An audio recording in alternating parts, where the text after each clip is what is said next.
Hey Bruce, how are you doing? Doing well, and yourself? Good to see you. Good to see you too. Good to see you too. So I see that we have 3 different projectiles here. Can you tell me a little bit about them? Okay, what we have here is a very, very small selection of artillery projectiles from the 19th century.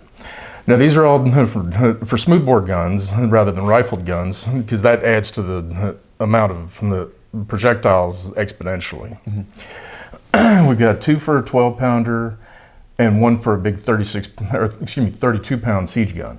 Okay. Now, first up is what many people envision when they hear a cannonball. This is just a round piece of iron, nothing special about it, doesn't explode, and it would do a lot of damage on its own, but they came up with the idea of turning it into something called hot shot. Okay, what is that? Well, they would take this and put it into a forge and heat it until it was glowing red.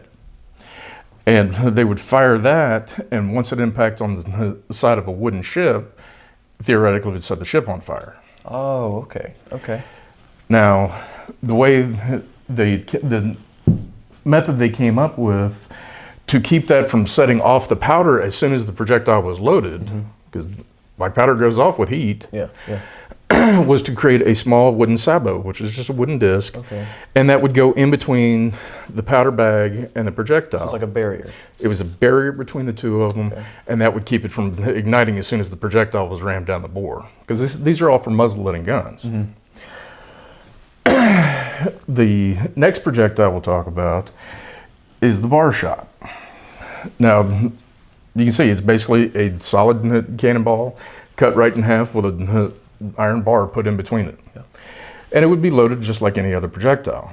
When it came out, it would tumble and spin through the air, and that would grab a hold of any of the rigging, the wooden or the rope rigging on the ship, or the sails, and tear them apart. To slow down the ship and disable it. Now, the other way that they could do it was the same thing, or the same result, was to use chain shot. Now, this is for a big 32-pound siege gun.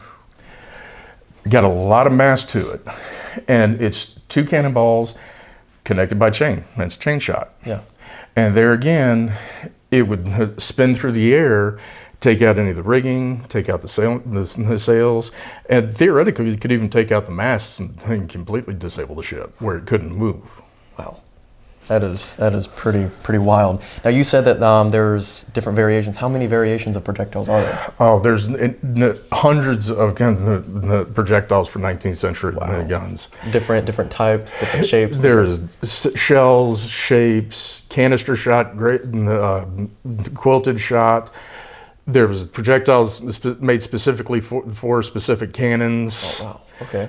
There's books written about these. It's quite a lot. Okay, so why are these projectiles so important to the museum's collection to begin with? These are a really good example of projectiles that would have been used aboard ship, which of course during the 19th century Marines were aboard ship. Okay. And a good example is Corporal Mackey down near Richmond won the Medal of Honor when he helped crew an artillery piece aboard ship during a battle. Oh wow, dang, that's pretty cool. I do appreciate it, Bruce. Thank you. Welcome. Yes, sir.